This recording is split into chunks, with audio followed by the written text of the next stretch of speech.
Students, कैसे हैं आप लोग? तो जैसा कि आप लोगों को पता है कि मैं क्लास 12 का भी क्लासेस लेता हूँ, अकाउंटेंसी सब्जेक्ट में पढ़ाता हूँ, मेरा एक कोचिंग सेंटर भी है। तो आज ये एक नया सीरीज़ स्टार्ट करने वाला हूँ क्योंकि आप लोगों को पता ही होगा कि जो आप लोग का एग्ज़ाम है, क्लास 12 का जो एग्ज़ाम है कॉमर्स का, उस नोटिफ़ाई हो चुका है। मैं फ़िलहाल स्टेट बोर्ड की बात करूँ, आसाम स्टेट बोर्ड का। तो जो भी स्टूडेंट आसाम स्टेट बोर्ड के हैं, उनका जो एग्ज़ाम है वो 11 फरवरी से स्टार्ट होने वाला है। तो कहीं न कहीं अब ये टाइम आ चुका है कि आप लोग अपना जो प्रिपरेशन है वो एग्ज़ाम ओरिएंटेड स्टार्ट कर दें। चाहे आपने कोई कोचिंग लिया हो, ट्यूशन्स लिए हों या फिर आपने खुद से प्रिपरेशन किया हो अभी तक, क्योंकि अभी तक तो कहीं न कहीं सिलेबस ही कवर हो रहा था। लेकिन सिलेबस कवर होने के बाद भी आपको कहीं न कहीं लास्ट मोमेंट में एग्ज़ाम ओरिएंटेड प्रिपरेशन करना बहुत ज़रूरी है। तो आज हम लोग ये स्टार्ट कर रहे हैं सीरीज़, और आज के ये जो वीडियो रहेगा इसमें मैं पार्ट ए, क्योंकि हम लोग को पता है कि हमारा जो अकाउंटेंसी सिलेबस है वो 2 पार्ट में डिवाइडेड है। तो पहला जो पार्ट रहेगा दैट इज़ पार्ट ए, जहाँ पे हम लोग पार्टनरशिप से रिलेटेड अकाउंटिंग करते हैं। और पार्ट बी में हम लोग कहीं न कहीं करते हैं कंपनी से रिलेटेड। तो अभी पार्ट ए का अगर मैं बात करूँ, तो पार्ट ए में 4 यूनिट्स रहेंगी। मैं फ़िलहाल जो भी डिस्कशन कर रहा हूँ वो स्टेट बोर्ड से रिलेटेड कर रहा हूँ। अगर थोड़ा बहुत सिलेबस जो भी है वो सीबीएसई से मैच करता हूँ, तो मैच भी करता है, तो उसमें कोई दिक्कत वाली बात नहीं है। तो पार्ट ए का फर्स्ट चैप्टर जो है that is accounting for partnership. तो अकाउंटिंग फॉर पार्टनरशिप को आप किस तरीके से एग्ज़ाम ओरिएंटेड प्रिपरेशन करें। तो सबसे पहला बात ये हो गया कि जब हम लोग अकाउंटिंग फॉर पार्टनरशिप की बात करते हैं, तो इसमें से स्टेट बोर्ड वालों के लिए कंपल्सरी है कि 8 नंबर का यानी कि 8 मार्क्स का एक बड़ा क्वेश्चन आता है प्रैक्टिकल का। फिलहाल मैं प्रैक्टिकल का ही बात करूँगा। तो 8 नंबर का जो क्वेश्चन आता है, 8 मार्क्स का जो क्वेश्चन है, उसमें आप लोग को प्रिपेयर करना होता है profit and loss account, profit and loss appropriation account and balance sheet. तो ये तो आपको पक्का देखना ही है। और थोड़ा बहुत कैलकुलेशन के तौर पे आपको देखना है calculation of commission, commission of partners का जो कैलकुलेशन होता है जिसमें आफ्टर चार्जिंग, बिफोर चार्जिंग का ज़िक्र किया गया है। उसके बाद में calculation of interest on capital, और उसके बाद आपको देखना पड़ता है calculation of interest on drawings. तो ये 3 टॉपिक रहेगा जहाँ पे आपको कहीं न कहीं वर्किंग टाइप कैलकुलेशंस आपको पूरा क्लियर करना है। उसके बाद में 8 नंबर का जो क्वेश्चंस रहेगा, जिसमें आपको PL appropriation and balance sheet बनाना होता है, उसको आप कैसे किस तरीके से तैयार करें, किस तरीके से उसका प्रिपरेशन करें, वो मैं आप लोगों को बताऊँगा।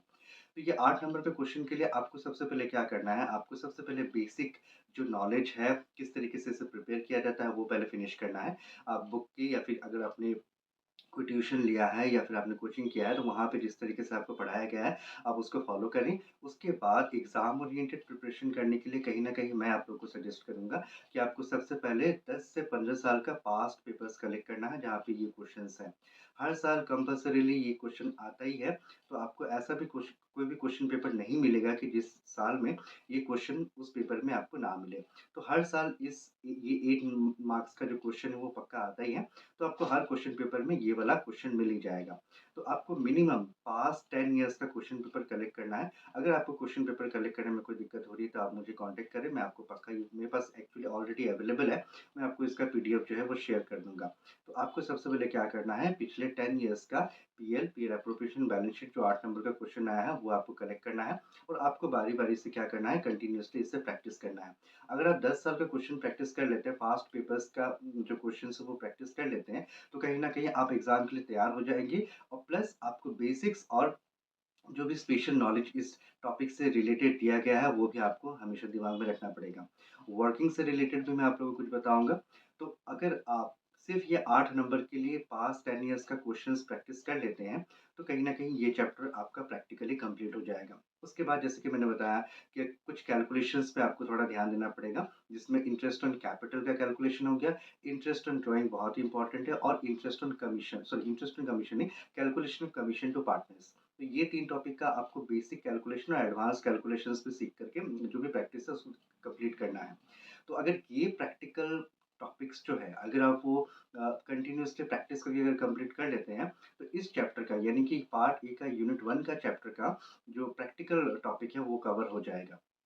तो अभी स्टेट बोर्ड वालों के लिए जिनके लिए कहीं न कहीं ये 8 मार्क्स बहुत ही इम्पोर्टेंट होगा, और हमेशा ये श्योर है कि ये क्वेश्चन आएगा ही एग्ज़ाम में। तो इसमें आपको प्रैक्टिस करते वक़्त ये भी देखना है कि आप किस तरीके से प्रैक्टिस करें, ताकि एग्ज़ाम में कहीं न कहीं, क्योंकि ये जो क्वेश्चन है कहीं न कहीं एक बहुत ही बड़ा टाइम आपका लेने वाला है एग्ज़ाम में। अगर आप प्रॉपर्ली इसे प्रैक्टिस ना करें, तो कभी-कभी ऐसा भी होता है कि स्टूडेंट को इसमें लगभग आधा घंटा भी लग जाता है, हाफ एन आवर भी लग जाता है कंप्लीट करने में। तो आपको इसमें समय कैसे बचाना है? इसमें समय बचाने के लिए आपको क्या करना पड़ेगा, कुछ ट्रिक्स आपको अप्लाई करने पड़ेंगे। सबसे पहले तो आपको अपना कैलकुलेशंस जो है, क्योंकि आपको पता है यहाँ फिलहाल कैलकुलेटर जो है वो अलाउड नहीं है। सबसे पहले आपको अपना कैलकुलेशन बहुत स्ट्रॉन्ग करना है।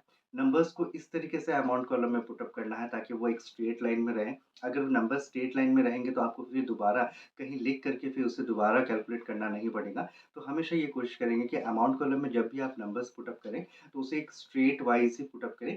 जैसे कि थाउज़ेंड्स, हंड्रेड्स इस तरीके से मतलब सारा मैच हो जाए ताकि कैलकुलेशन करते वक़्त सारे नंबर्स एक लाइन में रहेंगे तो आपको कैलकुलेशन करने में दिक्कत नहीं होगी। उसके बाद हम लोग को पता है हम लोग को बनाना है PL account, PL appropriation account and balance sheet. अगर ये तीनों अकाउंट हम लोग को बनाना है और एग्ज़ाम में कहीं न कहीं ए4 साइज़ से भी छोटा पेपर हम लोग को व्हाइट पेपर दिया जाता है। तो किस तरीके से हम लोग टाइम यहाँ सेव कर सकते हैं? तो पहला बात जो पेपर आप लोग को मिलता है पेपर को हमेशा आप क्या करना, ये जब जब आप ये सॉल्यूशन स्टार्ट करेंगे तो पेपर को हमेशा खुला हुआ आपको पेपर लेना है। इस टाइप से आपको पेपर लेना है और ये वाले पेपर में आपको क्या करना है, एक साइड का फॉर्मेट में आपको पीएल और पीएल एप्रोप्रिएशन एक साथ ही ड्रा कर लेना है। आपको पता भी होगा कि पीएल एप्रोप्रिएशन को अलग से बनाने की ज़रूरत नहीं है, एक ही फॉर्मेट में पीएल एंड पीएल एप्रोप्रिएशन बन जाता है और एक पेज जो पूरा है वो आपको लेना है किसके लिए? बैलेंस शीट के लिए। आपको पहले से ही पूरा फॉर्मेट ड्रा कर लेना है और क्वेश्चन में आपको पता है क्वेश्चन में क्या रहेगा, क्वेश्चन में रहेगा ट्रायल बैलेंस। तो आपको क्या करना है, ट्रायल बैलेंस का डेबिट साइड लेना है। ट्रायल बैलेंस का डेबिट साइड से जो भी आइटम आपको लगता है कि पीएल के डेबिट में आना चाहिए, वो आप डेबिट में पुट अप करते जाइए और उसी तरीके से लाइन बाय लाइन कोई भी आइटम आपको छोड़ना नहीं है। लाइन बाय लाइन जो भी आइटम आ रहे हैं उसको एक ही साथ, क्योंकि हम लोग को पता है पीएल के ट्रायल बैलेंस के डेबिट में जो भी आइटम आएगा, वो या फिर तो पीएल के डेबिट में जाएगा या फिर तो वो एसेट है। अगर वो एसेट है, तो एसेट साइड बैलेंस शीट के एसेट साइड में आप उसे पुट अप करते रहिए। कहीं न कहीं आपको हमेशा वर्किंग्स पे ध्यान देना पड़ेगा। कहीं न कहीं अगर कुछ एडजस्टमेंट दिए गए हैं, तो उस एडजस्टमेंट को आप नज़रअंदाज नहीं कर सकते। उसे भी ध्यान देते हुए जहाँ-जहाँ एडजस्टमेंट है आउटस्टैंडिंग प्रीपेड या फिर डेप्रिसिएशन का है या प्रोविज़न से रिलेटेड कुछ भी एडजस्टमेंट है, तो वो आप करते चले जाइएगा ताकि आपको क्वेश्चन दोबारा नहीं देखना पड़े। तो इस तरीके से क्या होगा कि आपका एक ही साथ पीएल अकाउंट का डेबिट साइड प्रिपेयर हो जाएगा और उसी साइड साथ ही साथ आपका बैलेंस शीट का एसेट साइड जो है वो भी प्रिपेयर होते रहेगा। उसके बाद ट्रायल बैलेंस का क्रेडिट साइड हमें लेना है। क्रेडिट साइड से हम लोग को पीएल के क्रेडिट साइड में पुट अप करना है और जो भी आइटम हम लोग को लगता है लायबिलिटीज़ है वो बैलेंस शीट के लायबिलिटी साइड पे इस साइड में आपको पुट अप करना है। तो इस तरीके से आप प्रिपेयर करेंगे तो क्या होगा, एक ही साथ कहीं न कहीं आपका पीएल और बैलेंस शीट ऑलमोस्ट रेडी हो जाएगा। और उसके बाद हम लोग कहीं न कहीं पता ही है कि जब हम लोग पीएल एप्रोप्रिएशन बनाते हैं तो उससे पहले हम लोग का पीएल अकाउंट कंप्लीट होना पड़ता है, क्योंकि पीएल अकाउंट का ही नेट प्रॉफिट हम लोग कहाँ ट्रांसफर करते हैं? पीएल एप्रोप्रिएशन में ट्रांसफर करते हैं। फिर पीएल एप्रोप्रिएशन कंप्लीट करने के बाद में जो भी एडजस्टमेंट क्वेश्चन में दिए गए हैं, उस एडजस्टमेंट को कंसीडर करते हुए आप क्या करेंगे, यहाँ से जो भी एडजस्टमेंट है आपको बैलेंस शीट में करने के बाद में ऑटोमेटिक जब आप बैलेंस शीट यानी कि पीएल एप्रोप्रिएशन के बाद जब आप बैलेंस शीट तक पहुँचेंगे तो कहीं न कहीं आपका 95% मैं बोलता हूँ कि बैलेंस शीट आपका रेडी रहेगा। नॉर्मली स्टूडेंट क्या करते हैं, नॉर्मली कि पहले वो पीएल बनाएँगे, फिर क्वेश्चन को देखेंगे, फिर पीएल एप्रोप्रिएशन बनाएँगे, फिर क्वेश्चन में जाएँगे, फिर बैलेंस शीट बनाएँगे, तो कहीं न कहीं बहुत टाइम कंज्यूमिंग होता है। मेरा सजेशन रहेगा कि 1-2 बार अगर आप प्रैक्टिस करें, तो कहीं न कहीं ये वाला जो सिस्टम है आपको समझ में आ जाएगा। तो अब इस सिस्टम से आपको हमेशा क्या करना है, हमेशा खुला हुआ पेज लेना है और एक ही साथ दोनों जो फॉर्मेट है, तीनों फॉर्मेट जो है वो ड्रा करके रख देना है। इस तरीके से कहीं न कहीं आपका जो टाइम है वो बहुत सेव हो जाएगा। तो ये रहा टिप्स स्टेट बोर्ड वालों के लिए, क्योंकि स्टेट बोर्ड का ही ये 8 मार्क्स का क्वेश्चन आता है। उसके बाद अगर हम लोग देखें तो अगर आप इतना भी प्रिपेयर कर लें, 10 साल का क्वेश्चन पेपर आप कंप्लीट कर लें, 10 साल का जो भी पीएल एप्रोप्रिएशन बैलेंस शीट का क्वेश्चन्स आया है, उसे अगर आप प्रिपेयर कर लें, तो कहीं न कहीं आपका जो है एग्ज़ाम के लिए आप 8 मार्क्स के लिए तैयार हो चुके हैं।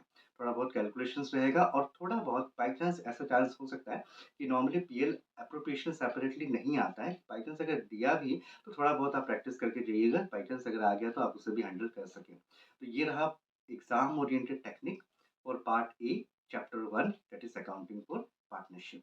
तो ये है स्टेट बोर्ड वालों के लिए। तो उसके बाद अगर मैं सीबीएसई वाले स्टूडेंट्स की बात करूँ तो उनके लिए क्या इम्पोर्टेंट है? उनके लिए सबसे बड़ा इम्पोर्टेंट जो टॉपिक रहेगा इस चैप्टर से, वो रहेगा एडजस्टमेंट इन क्लोज्ड अकाउंट। तो कहीं न कहीं आपने बुक का इलस्ट्रेशंस भी है, डिकी गोयल बुक अगर आप फ़ॉलो कर रहे हैं, एक्चुअली मैं पढ़ाते वक़्त डिकी गोयल बुक ही ज़्यादा फ़ॉलो करता हूँ।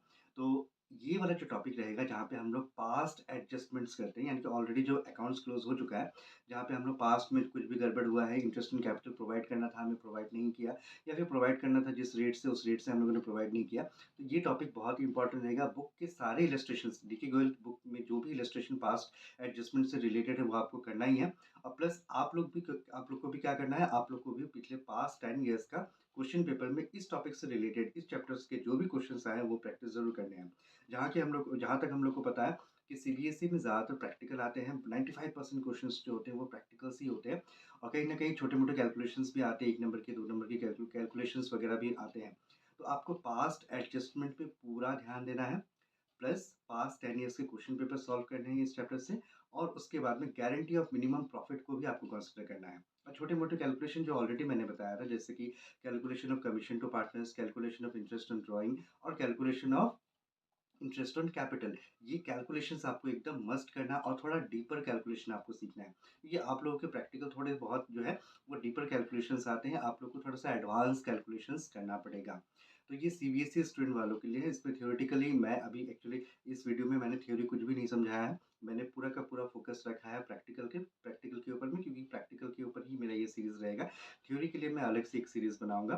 तो ये जो वीडियो है आप लोग ज़रूर देखें, क्योंकि ये लास्ट मिनट प्रिपरेशन है। जो चीज़ भी मैंने आप लोगों को बताया है वो एकदम कंपल्सरीली आप लोग को प्रैक्टिस करना है, क्योंकि यहाँ से अगर कुछ भी छूटा तो शायद आपके एग्ज़ाम में क्वेश्चंस छूट सकते हैं। तो ये वीडियो को ज़रूर देखिए और अपने फ्रेंड्स और जो भी आप क्लास 12 के स्टूडेंट्स हैं उन तक ये वीडियो ज़रूर पहुँचाएँ।